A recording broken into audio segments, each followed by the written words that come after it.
तड़प रही हो, जब इंसानियत को सांस लेनी मुश्किल हो गई हो, जब बहैसियत इंसान भारत के करोड़ों मुसलमानों के उन बुजुर्गों के दी हुई दान की हुई वक्फ की जमीनों पर खतरा मंडला रहा हो, जहां उन जमीनों पे और उन खैरात की हुई जमीन और इंसानियत और मुसलमानों की फलाह के लिए पेश की गई जमीनों पर आज एक्ट के जरिए से एक मुसीबत लाद दी गई हो।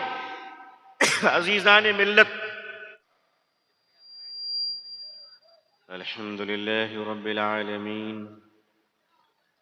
वल आक़िबतु लिल मुत्तक़ीन वस्सलातु अला रसूलिही मुहम्मदिन व अला आलिही व अस्हाबिही अजमईन।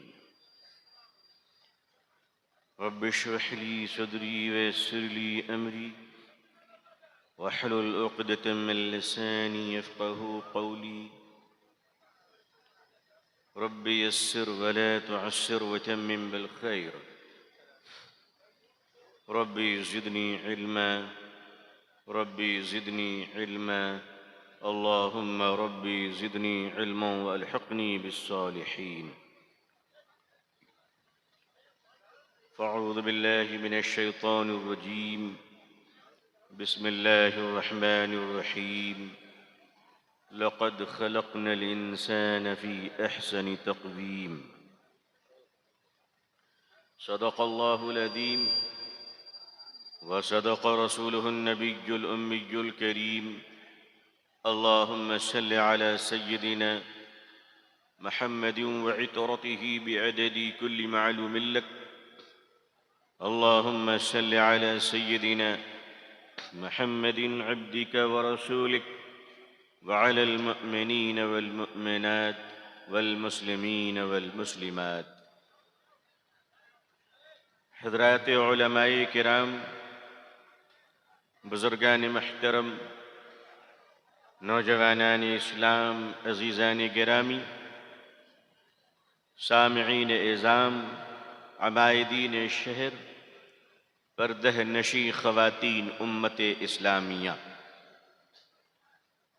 हमारे स्टेज पे जलवा अफरोज़ दिल्ली से तशरीफ़ लाए हुए सनातन धर्म के पेशवा और उस मज़हब के पंडित साहब और हमारे देश के प्रिय वो तमाम धर्म के साथी भाई और बहनें, मुझे मालूम है कि मैं एक ऐसे देश का नागरिक हूँ जिसे भारत कहा जाता है और हिंदुस्तान की सबसे अच्छी खूबसूरती ये है कि इसके गुलदस्ते में हर किस्म के खुशबू वाले फूल नज़र आते हैं। जाहिर है कभी कभी फूल मुरझा भी जाया करते हैं, लेकिन मुरझाए हुए फूलों की जगह ताज़ा फूल ले लिया करते हैं। मैं ये जानता हूँ कि गुलाब के दामन में कांटे भी हुआ करते हैं, मगर कांटों की वजह से फूलों से नफरत नहीं किए जा सकते, मगर कांटों की वजह कर फूलों से रिश्ता तोड़े नहीं जा सकते। कांटे अपनी जगह पर हैं, फूल अपनी जगह पर हैं। बात ऐसे माहौल में पयाम इंसानियत की हम कर रहे हैं कि जब इंसानियत सिसक रही हो, जब इंसानियत तड़प रही हो, जब इंसानियत को सांस लेनी मुश्किल हो गई हो, जब बहैसियत इंसान भारत के करोड़ों मुसलमानों के उन बुजुर्गों के दी हुई दान की हुई वक्फ की जमीनों पर खतरा मंडला रहा हो, जहां उन जमीनों पे और उन खैरात की हुई जमीन और इंसानियत और मुसलमानों की फलाह के लिए पेश की गई जमीनों पर आज एक्ट के जरिए से एक मुसीबत लाद दी गई हो। अजीजान मिल्लत, इन तमाम हालात में भी अगर मुसलमानों ने यह जुर्रत की है कि वो पयाम इंसानियत पर कॉन्फ्रेंस करें,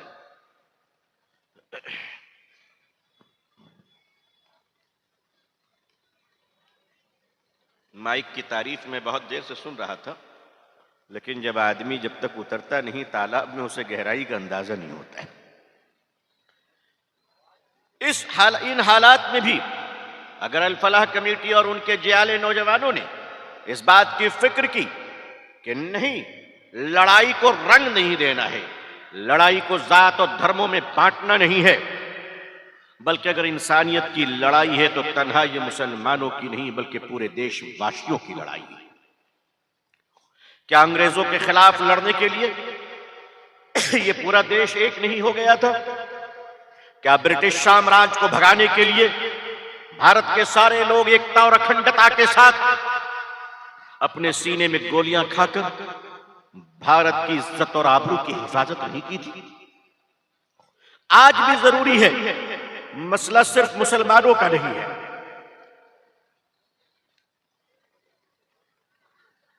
बल्कि अभी मैं देख रहा था बंबई में एक जैन मंदिर को तोड़ दिया गया बुलडोजर के जरिए। ऐसा लगता है कि बुलडोजर पे सिर्फ मुसलमानों के नाम लिखे हैं, नहीं, बल्कि सच यह है कि पहले कसाई फिर ईसाई।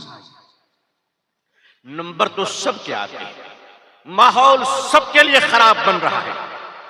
लेकिन इन हालात में अगर हमारे नौजवानों ने, इस मोतिहारी के इलाके के और इस बस्ती के नौजवानों ने अगर ये जुर्रत की कि पयाम इंसानियत पर बात हो, अगर ये जुर्रत की कि मानवता की रक्षा पर बात हो, अगर इस माहौल में उन्होंने दिल्ली से चलकर हमारे एक बुजुर्ग महाराज स्वामी जी को दावत दी, तो माफ कीजिएगा, सच्चाई यह है कि सदाकत आने वालों से ज्यादा मैं आपके जुर्रत को सलाम करता हूं। जब तक अल फलाह जैसे नौजवान भारत में जिंदा रहेंगे, जुल्म की आंधियां इंसानियत के चिराग को कभी बुझा नहीं सकी। तुम बुझा नहीं सके। ऐसे लोग खड़े होंगे और खड़े होकर वो हिफाजत करेंगे। लेकिन इंसानियत की बात अगर की जाए और मोहल्ले में इंसानियत की बात ना की जाए, सल्लल्लाहु अलैहि वसल्लम, इंसानियत की बात की जाए, मोहसिन इंसानियत की बात न की जाए, सल्लल्लाहु अलैहि वसल्लम, इंसानियत की बात की जाए और रहमतल लिल आलमीन की बात न की जाए, सल्लल्लाहु अलैहि वसल्लम, तो मेरे बुजुर्गों, चिरागों में से रोशनी आती है, मगर क्या सूरज के उजालों का कोई इनकार कर सकता है? नबी करीम सल्लल्लाहु अलैहि वसल्लम बहैसियत मुसलमान हमें किसने बताया कि तुम्हारा हक पड़ोसी पर है, तुम्हारे पड़ोसी के तुम पे हक है? बताओ लोगों, किसने बताया हमें? ये कौन है सिवाय मोहम्मद रसूलुल्लाह के सल्लल्लाहु अलैहि वसल्लम? सारा मजमा कहिए सल्लल्लाहु अलैहि वसल्लम।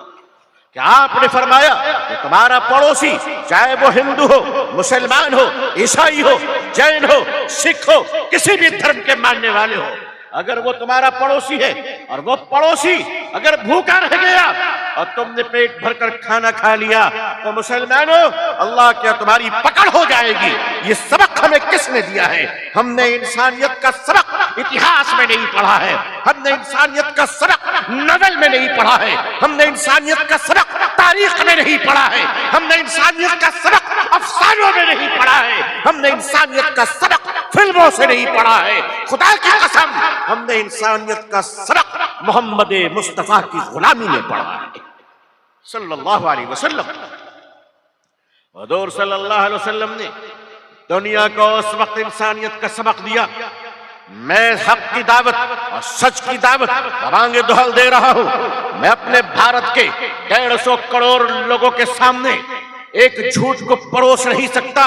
मैं जानता हूं कि इस दौर में सच बोलना ये बुज़दिलों का काम नहीं है, सच बोलना मुनाफिकों का काम नहीं है, सच बोलना चमचों का काम नहीं है, बल्कि सच वो बोल सकता है जिसकी मां ने उसे वो हक के दूध पिलाए हो, जो कतरे बनकर उसके रगों में लहू बनकर दौड़ रहे हो। अगर हक बोलना चाहते हो तो हाथों में अंगारे रखने को तैयार हो जाओ। ऐ मेरे करोड़ों इस देश के भाइयों, इस देश के तमाम इंसानों, माताएं और बहनों, याद करो वो जमाना मोहम्मद रसूलुल्लाह सल्लल्लाहु अलैहि वसल्लम की बैसत से पहले, आपकी पैदाइश से पहले ये दुनिया इंसान से खाली नहीं था। ये दुनिया में मर्द भी थे, औरतें भी थी, बच्चे भी थे, बूढ़े भी थे। इस दुनिया में लोग रहते थे, बड़े बड़े सरदार भी थे, लेकिन माफ कीजिएगा, इंसानियत टिमटिमा रही थी, इंसानियत सिसक रही थी, इंसानियत का चिराग बुझ रहा था। इस्लामी तारीख को उठाइए, हजरत दहिया कल्बी रज़ी अल्लाह ताला अन्हु, हम इसलिए रज़ी अल्लाह ताला अन्हु पढ़ रहे हैं कि बाद में उन्होंने कलमा शहादत पढ़ी, गवाही दी एक अल्लाह की, गवाही दी अल्लाह के आखिरी रसूल की सल्लल्लाहु अलैहि वसल्लम। वो फरमाते हैं, या रसूल अल्लाह सल्लल्लाहु अलैहि वसल्लम, आपके आने से पहले मैंने खुद अपने हाथों से अपनी गुड़िया जैसी खिलौने गुलाब जैसी बेटी को, फूल जैसी बेटी को मक्के की जमीन पर जिंदा दफन कर दिया था। वो दहिया कल्बी फरमाते हैं, या रसूलल्लाह सल्लल्लाहु अलैहि वसल्लम, मैं आपको एक दर्दनाक वाकया सुनाऊं। मेरे आका सल्लल्लाहु अलैहि वसल्लम सहाबा सख्ते में आ गए, तड़पने पे आ गए कि दहिया तुम आज क्या सुनाना चाहते हो। हज़रत दहिया कल्बी फरमाते, या रसूलल्लाह सल्लल्लाहु अलैहि वसल्लम, मेरे घर में एक बेटी पैदा हुई, मेरी बीवी, मैं जरा मुख्तसर में जा रहा हूं, मेरे घर में एक बेटी पैदा हुई, मेरी बीवी खूबसूरत बेटी, फूल जैसी बेटी को अलग छुपा कर रखी ताकि मैं बाप, उस जमाने में मक्के के लोग, अरब के लोग बेटी का बाप बनना आर समझा करते थे, बेटी का बाप बनना बुरा समझा करते थे, बेटी का बाप बनना गुनाह समझा करते थे। आज भी समाज में औरतों को मलेच्छ समझा जाता है, औरतों को आज भी पाप समझा जाता है। लोग कहते हैं कहां है आज, अगर हमारे समाज में बेटी सुरक्षित नहीं है, अगर हमारे समाज में दिन के उजालों में बलात्कार हो जाए, रात में अंतिम संस्कार हो जाए, तो इसे मानवता का रक्षक नहीं बल्कि भेड़ियों का समाज कहा जाता है, भक्षक का समाज कहा जाता है। हम कहां चले जा रहे हैं? प्यारे आका सल्लल्लाहु अलैहि वसल्लम फरमाया, दहिया बताओ फिर क्या हुआ। कहा, बच्ची बड़ी हुई थोड़ी, मेरे पास आती थी, खेलती थी, मैं उसे गोद में उठाता था, मैं बड़ा प्यार करता था, क्योंकि मुझे बताया गया था कि बच्ची तुम्हारी नहीं पड़ोसन की है। दूसरों की बच्ची को बड़ा प्यार कर रहा था। जब मेरी बीवी को यकीन हो गया कि दहिया इस बच्ची से मानूस हो गया है, आज अगर इसे खुशखबरी दे दी जाए कि ये फूल जैसी चहकने वाली, चांद जैसा मुखड़ा जिसके तबस्सुम को देखकर तुम खुश हो जाते हो, ये किसी और की नहीं, दहिया तुम्हारी बेटी है। जैसे ये बताया गया, ओ दहिया कल्बी, ये बच्ची तुम्हारी है, ये बेटी तुम्हारी है। फरमाते हैं कि मेरे कलेजे पर बिजली गिर गई, मुझे बाप बनने पे शर्म आ गई। मैं बेटी का बाप हूं, मक्के के लोगों को क्या जवाब दूंगा, बेटी का ब्याह कैसे करूंगा, कोई दामाद मेरे सर पर हुकूमत करेगा, ये जुल्म, ये पाप, ये बदनामी मैं बर्दाश्त नहीं कर सकता।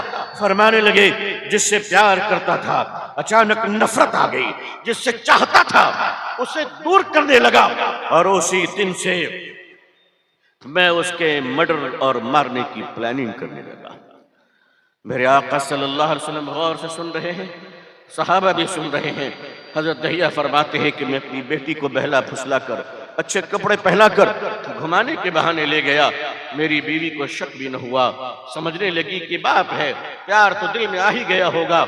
लेकर गए वो कब्रिस्तान, लोगों मक्के में आज भी मौजूद है, आज भी मौजूद है वो कब्रिस्तान, घेर कर रखा है इबरत के लिए, हमारे और तुम्हारे देखने के लिए। फरमाते कि वहां गया, बेटी को बिठाया और मैं बेटी के लिए गड्ढा खोदने लगा। जब मिट्टी उछलकर मेरी दाढ़ी और बाल में गिरते थे, मेरी छोटी बेटी तड़प कर आती थी और कहती थी, अब्बू जान, ये बाल से, ये मिट्टी से आपके बाल गंदे हो गए, आइए मैं साफ कर देती हूँ। मेरे आका सल्लल्लाहु अलैहि वसल्लम ज़ारो क़ितार रो रहे हैं, सहाबा रो रहे हैं। फरमाया, दहिया बताओ क्या हुआ। फरमाने लगे कि वो बेटी मेरे पसीने को पोंछती है, कभी मेरे हाथों को चुभ लेती थी। अब्बू जान, ये पथरीली जमीन, मिट्टी की इतनी खुदाई क्यों कर रहे हो आप इतनी मेहनत क्यों कर रहे हो। फरमाने लगे, मैं पसीने से शराबोर था और मेरी बेटी मेरे पसीने को पोंछती थी, मेरी बेटी मेरे हाथों को चूमती थी, मेरी बेटी मेरे बालों को संभालती थी। उसे क्या पता था ये कब्र मैं उसी के लिए खोद रहा हूँ, ये गड्ढा मैं उसी के लिए खोद रहा हूँ। सहाबा बिलक बिलक कर रो रहे। मेरे आका सल्लल्लाहु अलैहि वसल्लम की हिचकियां बंध गई। फरमाने लगे, जब गड्ढा मैंने खोद लिया तो मैंने अपने फूल जैसी बेटी और चंदा जैसे मुखड़े को हाथ से उठाया और जोर से गड्ढे में पटक दिया। बेटी नीचे गिरती है, एक आवाज आती है, अब्बू मुझे बहुत चोट लग गई, अब्बू मेरे सर से खून बह रहा है, अब्बू मुझे बचा लो, अब्बू मेरे हाथ टूट गए। ऊपर से दहिया फरमाते कि मैंने पत्थर डालने शुरू कर दिए। बेटी चीखती रही, आवाज आती रही। फरमाया, मैंने दफन कर दिया अपनी बेटी को। बहुत दूर तक आवाज आती रही, अब्बू मुझे छोड़ के न जाओ, अब्बू मुझे छोड़ के न जाओ, अब्बू मुझे छोड़ के न जाओ। सारा मजमा तड़प रहा था, सारा मजमा रो रहा था। मेरे आका सल्लल्लाहु अलैहि वसल्लम की हिचकियां बन गई। लोगों, तुम जानते हो उन बेटियों को अगर किसी ने आजाद किया है तो तो खुदा की कसम वो आमना का लाल मोहम्मद रसूलुल्लाह है सल्लल्लाहु अलैहि वसल्लम। लोगों, तुम्हें पता है उन औरतों को जीने का हक किसने दिया? तुम जानते भी हो मेरे आका सल्लल्लाहु अलैहि वसल्लम के दुनिया में आने से कबल विधवा और बेवा और विडो औरतों को कोई मकाम दिया जाता था? आज बड़े बड़े नारे लगाए जाते हैं, खूबसूरत और लच्छेदार बातें की जाती हैं। आइए, उन बेवाओं को कोई मकाम नहीं दिया जाता था जिसके पति मर जाते थे, जिनका शौहर मर जाता था। उन औरतों को इज्जत नहीं मिला करती थी, उन औरतों को दूसरे निकाह की इजाजत नहीं मिलती थी, उन औरतों को हंसने और मुस्कुराने की इजाजत नहीं थी, उन औरतों को किसी की शादी में शरीक होने की इजाजत नहीं थी, उसे मनहूस समझा जाता था। मेरे आका मोहम्मद रसूलुल्लाह सल्लल्लाहु अलैहि वसल्लम जब दुनिया में तशरीफ लाए तो 25 साल की भरी जवानी में 40 साल की एक बेवा औरत को सुहागन बनाकर फरमाया कि लोगों, बेवा मनहूस नहीं होती है, बल्कि बेवा भी किसी की महबूबा बनती है। मेरे आका सल्लल्लाहु अलैहि वसल्लम ने उन औरतों को इज्जत दी, उन औरतों को अजमत दी। लोगों, ये मोहम्मद रसूलुल्लाह सल्लल्लाहु अलैहि वसल्लम के आने के बाद इस दुनिया ने पहचाना कि एक औरत का मकाम क्या है। आज लोग कहते हैं, नारी शक्ति की बात करते हैं, आज लोग नारी अधिकार की बात करते हैं, आज लोग नारी सम्मान की बात करते हैं। मुझे माफ कीजिएगा, ये वो चतुर लोग हैं, ये वो चालाक लोग हैं, ये वो व्यापारी है, ये वो हवस के पुजारी है। ये औरत की आजादी की बात नहीं करते, ये औरत तक पहुंचने की आजादी चाहते हैं। किनकी नियतों में फतूर है। आप इंसानियत की बात करोगे, अगर माँ की हिफाजत नहीं, बहन की हिफाजत नहीं, बेटियों की हिफाजत नहीं, ये जो मजमा गैरतमंद बैठा है, ये जो अहले इस्लाम का मजमा बैठा है, मेरे बुजुर्गों, आप जानते नहीं हो कि मेरे आका सल्लल्लाहु अलैहि वसल्लम ने हुक्म दिया मुसलमानों को कि अपनी जायदाद में अपनी बेटी का हिस्सा दो। ओ मुसलमानों सुनो, अपनी बेटियों को जायदाद में हिस्सा दो। आज तुम हाजी हो, नाजी हो, उम्रा करते हो, तहज्जुद पढ़ते हो, अल्लाह कबूल फरमाए, लेकिन अगर तुमने अपनी जायदाद में बेटी को हिस्सा नहीं दिया, अगर भाइयों तुमने बाप की जायदाद में अपनी बहन को हिस्सा नहीं दिया, तो याद रखो, मुझे एक वाकया कश्मीर का भी याद आ रहा है। एक साहब का भी हाल फिलहाल का वाकया है। एक साहब का इंतकाल हो गया, कई मस्जिदें बनवाई थी उन्होंने, बड़े हज करते थे।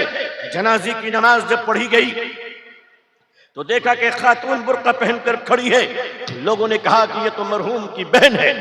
वो बहन कहती है कि लोगों, मुझे अपने भाई के जनाजे के साथ कब्रिस्तान तक जाना है। लोगों ने कहा कि हमारी औरतें कब्रिस्तान नहीं जाया करती। कहा मैं भी जानती हूँ, लेकिन मुझे तो जाना है। जिद कर ली, जिद में आ गई।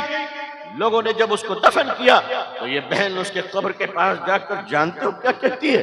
कहती है कि ऐ अल्लाह, मेरा भाई अब तेरे कब्जे में है, मेरा माल मार के गया है, तू जरा इससे निपट लेना। मेरे बाप की जायदाद में मेरा हिस्सा नहीं दिया। मुसलमानों, ईमानदार बनते हो, उस वक्त तक मुसलमान कैसे ईमानदार हो सकता है? जब तक उसका लेन देन दुरुस्त ना हो, जब तक उसका हिसाब किताब दुरुस्त ना हो, जब तक उसकी जबान के वादा और वफा दुरुस्त ना हो, जब तक वो अपने घर वालों के साथ इंसाफ न कर सके। लेकिन अजीजान मिल्लत, आज नाम ऊंचा हो जाए तो आदमी समझता है कि जिब्रील अलैहिस्सलाम के भतीजे आ गए हैं। नहीं नहीं, आपको क्या पता कि लिबासे यजीद में, लिबासे बायजीद में न जाने कितने यजीद घूम रहे हैं। इनकी शनाख्त इस्लाम ने मामलात का बड़ा अजीम मकाम है। ओ अल फलाह कमेटी के नौजवानों, मैं तुम्हें सलाम करता हूँ। इस दर्दनाक हालात में भी तुमने क़याम इंसानियत का कॉन्फ्रेंस कर कर न जाने तुमने कितनों को चैलेंज किया है, न जाने तुमने कितने हासिदों को तबाह कर दिया, न जाने तुमने कितने मुखालिफिन को बिलबिलाने पर मजबूर कर दिया। क्योंकि इंसानियत की चिराग की जब तक हिफाजत नहीं होगी, तहफ़्फ़ुज़े औक़ाफ़ की लड़ाई ये हुकूमत से है, भारत के हिंदू भाइयों से। ये हिंदू भाई, हम उनके साथ है, वो हमारे साथ है। हमारे धार्मिक रास्ते अलग हैं, मगर इंसान होने की हैसियत से हम उनके भाई हैं, वो हमारे भाई हैं। और इस मुल्क में मैं आपको जोरदार तरीके से कहना चाहता हूँ, पूरी जुर्रत के साथ कहना चाहता हूँ, इस देश में भारत में इस्लाम और मुसलमानों पर हिंदू भाइयों ने भी बहुत मोहब्बतें निछावर की है, बड़ा दया किया है। लखनऊ में आज भी एक शायर है, पंडित हनुमान प्रसाद जी, जिनकी नात सुनोगे तो आप झूम उठोगे। आज जो ये महाराज जी हमारे यहाँ आए, क्यों आए? हमें अपना भाई समझ कर आए, हमें अपना भाई समझ कर आए, अपनी औलाद समझ कर आए हैं। ये देश तभी बचेगा जब इस देश के लोगों को ये विश्वास हो जाए कि बनारस की बहती गंगा के पानी से, जिस पानी से महाराज जी स्नान कर कर मंदिरों में पूजा करते हैं, क्या सच नहीं क्या उसी पानी से हम भी वजू बनाकर मस्जिदों में नमाज पढ़ते हैं?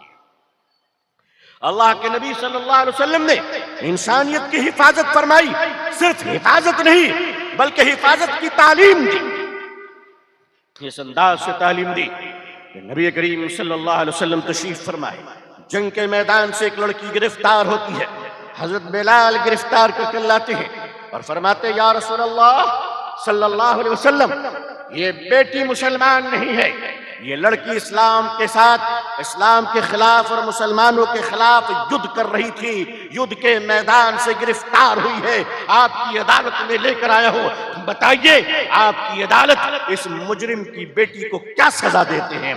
मेरे आका सल्लल्लाहु अलैहि वसल्लम ने देखा कि बेटी के सर पे आंचल नहीं है, चादर नहीं है, आपने अपनी चादर मुबारक को उतारी और मुकद्दस चादर को देकर फरमाया, बेलाल इस बेटी के सर पे रख दो।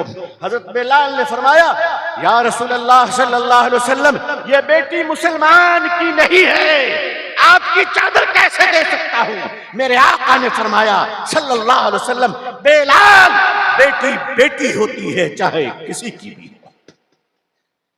मेरे इस मुबारक चादर को आप मेरी बेटी के कांधे पर रख दो। ये इस्लाम ने मुजरिमों की बेटी के साथ सलूक किया था। सुनो, आओ मैं तुम्हें बताता हूँ इस्लाम कैसे फैला। इस्लाम और मानवता का रिश्ता ऐसा है जैसे धर के साथ सर का रिश्ता है। अगर धर हो और सर न हो तो तुम पहचान नहीं पाओगे। मानवता हो और इस्लाम न हो तो मानवता का अधिकार कोई रक्षा नहीं कर सकता। इसी बड़ोदरा में जब इस्लामी नौजवान और अरब के सिपाह सालार, अरब के नौजवान व्यापार करने की नीयत से गुजरात के बड़ोदरा के तट पर उतरे थे, समंदर के साहिल पर उतरे थे, तो उस वक्त एक भी मुसलमान नहीं। बड़ोदरा के राजा हमारे हिंदू भाई थे। मुसलमानों ने मीना बाजार लगाई, मुसलमानों ने दुकान लगाई, उनके पास जेवर थे, उनके पास जैतून था, उनके पास खजूरें थी, उनके पास यमन की चादरें थी, अरब की बेहतरीन चीजें, सुर्ख घोड़े और ऊंट भी थे जो वो बेचने के लिए, कारोबार के लिए आए थे। उन्होंने मीना बाजार लगाई, उन्होंने दुकानें लगाई। बात मशहूर हो गई कि अरब के नौजवान आए हैं, देखने में फूल जैसे हैं, खूबसूरत है, जवान है, नेक है, आंखों में हया है, तो ज़बान पे शहद और मिठास है, कारोबार करते हैं, सच बोलते हैं, झूठ नहीं बोलते, मिलावट नहीं करते हैं। वो ऐसे लोग हैं कि अगर नमाज का वक्त हो जाए, एक शख्स अज़ान देता है, वो सारे दुकानों को छोड़कर, माल को छोड़कर, दौलत को छोड़कर, वो सब एक ईश्वर, एक अल्लाह के सामने वो सजदे में चले जाते हैं। बात मशहूर हो गई। महाराज जी के घर की महिलाएं, महाराज जी के घर की औरतें, वो हमारी बहनें, महाराज जी की बेटियां, हमारी बेटियां और बहनें महाराज जी के घर से निकल कर आई शॉपिंग करने के लिए। जैसे ही नौजवानों की दुकानों में आती है, अरब के नौजवानों ने अपनी नजरों को नीचे झुका लिया। औरतें बहनें हमारी पूछ रही, भैया ये बताओ ये चादर कितनी की है? नौजवान आंखें नीची कर कर बताता है, बहन ये इतने की है।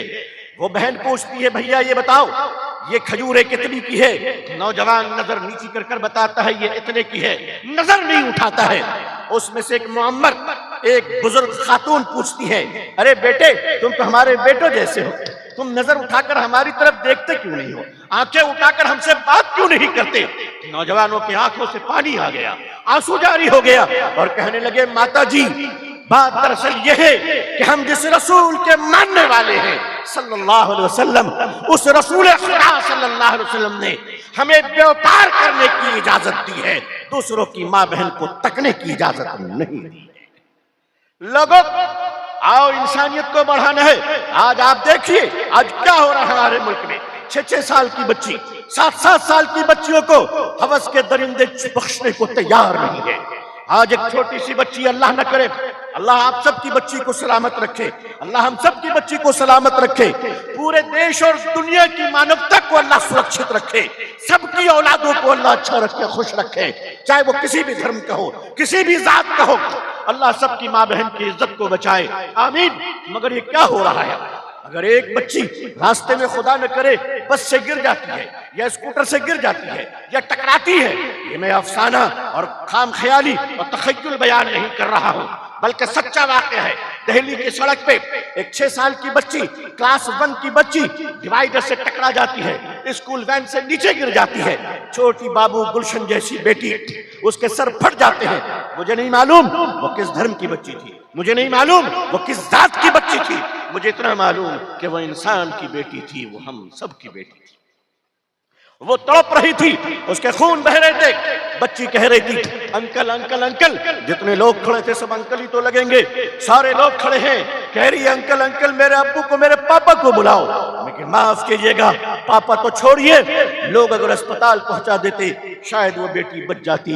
मगर मैं आपको सच बताऊं, हमारा ये समाज इतना निर्दय हो चुका है, हमारा ये समाज ऐसा सफाक और जालिम हो चुका है कि 2500 लोग उसकी वीडियो बना रहे थे, किसी ने अस्पताल नहीं पहुंचाया।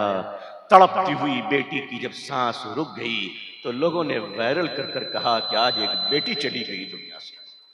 अजीजाने मिल्लत, हमारा दिल कब तड़पेगा, हमारा दिल इंसानियत के लिए कब सिसकेगा?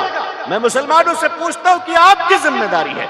अगर काला हांडी में कोई 7 साल की बच्ची माँ से भात मांगती है और गरीब माँ भात नहीं दे पाती है, 7 दिन तक वो भूखी रहती है और 7 दिन के बाद वो बच्ची मर जाती है, मुसलमानों में तुमसे पूछता हूँ, फूड मिनिस्टर कहाँ था छोड़ो, सरकार कहाँ थी छोड़ो, कौन कहाँ था छोड़ो। मैं पूछता हूँ क़यामत के दिन हमारे और तुम्हारे रसूल सल्लल्लाहु अलैहि वसल्लम अगर हमसे पूछ लें, मुसलमानों बताओ तुम कहाँ थे? क्या तुम्हारी कोई जिम्मेदारी नहीं है? क्या आज हम मानवता की बात करते हैं, हमारे यहाँ मानवता का हाल यह है कि एक गरीब पति अपनी मरी हुई पत्नी का बिल पेमेंट नहीं कर पाता है, उसके लाश को ले जाने के लिए एम्बुलेंस नहीं ले पाता है, तो एक पति अपनी मरी हुई बीवी की लाश को लेकर कांधे पे चलता है। और हमारा समाज मानवता की बात करता है, हमारा समाज कॉन्फ्रेंस में बैठता है, हमारा समाज उसकी वीडियो बनाता है। क्या सच नहीं है कि हम दर्दमंद नहीं अक्लमंद हो गए हैं? हमारे दिलों में आज दर्द कहाँ है? क्यों रुखसत हो गया दर्द? नबी करीम सल्लल्लाहु अलैहि वसल्लम का ये दीन इंसान को इंसान बनाने के लिए आया था। हकीमुल उम्मत मुजद्दिदे वक्त हजरत मौलाना अशरफ अली थानवी रहमतुल्लाह अलैह, जो वक्त के बड़े पीर तरीक़त थे, बड़े शेख वक्त थे, आपने फरमाया था, लोगों अगर तुम्हें तहज्जुद गुजार बनना है तो कहीं और चले जाओ, अगर तुम्हें नमाज सीखनी है तो कहीं और चले जाओ, तुम्हें अगर वली बनना है तो कहीं और चले जाओ, अगर इंसान बनना है तो मेरे पास आ जाओ। इंसान बने कहाँ हैं हम? इंसान बनने की कोशिश तो कर लें कि एक दूसरे के लिए हमारा क्या रवैया है। अज़ीज़ाने मिल्लत, नबी करीम सल्लल्लाहु अलैहि वसल्लम ने वो तरबियत और तालीम उस जमाने को दी जिसे जमाना देखकर मुस्कुरा रहा था। अभी हमारे शेखुल हदीस साहब फरमा रहे थे, मेरे आका सल्लल्लाहु अलैहि वसल्लम तशरीफ फरमा है, मस्जिद नबवी के सामने एक जनाजा गया, वो जनाजा यहूदी का था, मतलब मुसलमान का नहीं था। मेरे आका सल्लल्लाहु अलैहि वसल्लम एहतराम इंसानियत में खड़े हो गए। लोगों ने कहा, मरने वाला मुसलमान तो नहीं है। मेरे आका ने फरमाया, क्या मरने वाला इंसान भी नहीं है?